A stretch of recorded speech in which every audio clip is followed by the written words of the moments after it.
Hi everybody, it's Liz Tolentino with Keller Williams. Keith Renno, Wintrust Mortgage. Thank you for joining us. Yes. Liz, today we talk about seller credits. Yeah, let's talk about seller credits. So, you go. as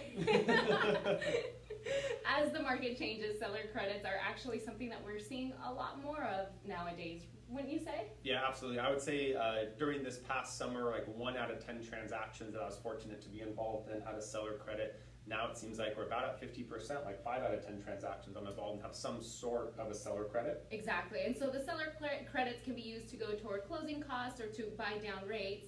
And actually, they're a win-win for both the buyer and the seller in some situations. Mm-hmm. Now, for buyers, obviously, they affordability is important, and keeping money in their pocket is important. Mm-hmm. And so, by the seller giving them some credit, they're able to do that. And for a seller, especially a seller that's been on the market for a little while, maybe hasn't had a price drop yet, maybe they don't need to do a price drop if they're able to incentivize the deal for the buyer to give them by giving them a credit. Yeah, makes sense. Yeah. So for seller credits, when we're negotiating the offer up front, we can be asking for credit for closing costs, so paying general costs, general prepaid expenses, or maybe a credit towards buying down a buyer's interest rate, and that really adds to the affordability and maybe allow them to move forward on a given property.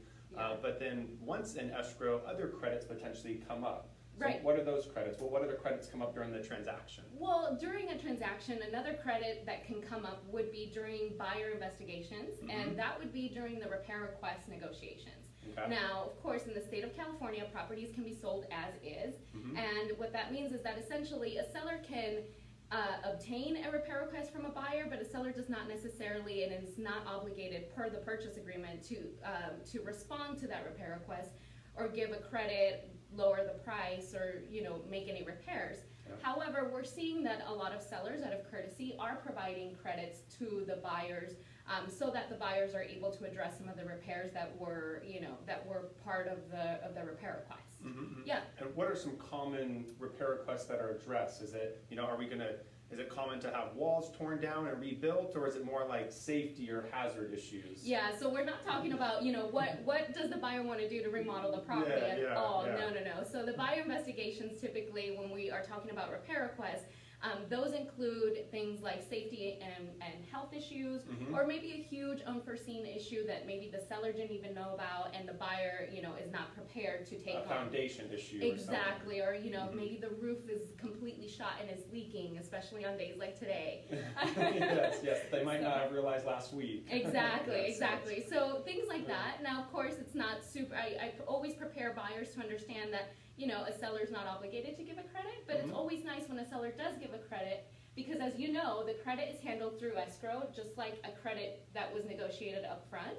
And so the credit allows the buyer to keep more of their money in their pocket and allows them to address some of those issues that came up during buyer investigations after the close of escrow.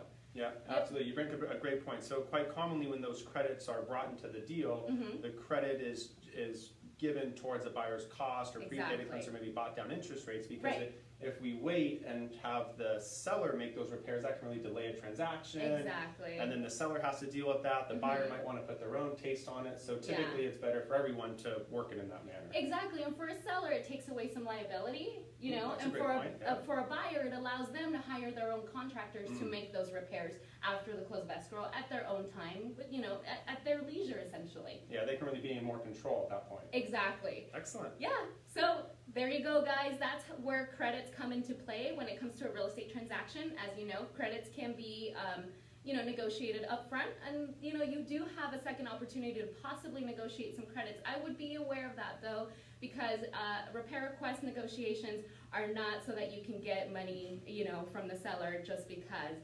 It's actually a way to get real issues addressed. Yeah, makes perfect sense. Yes. Well, thanks again for joining us. Keith Renno, Wintrust Mortgage. And Liz Tolentino with Keller Williams. Thank you guys for joining us again. Have a great day. Great week. Take care.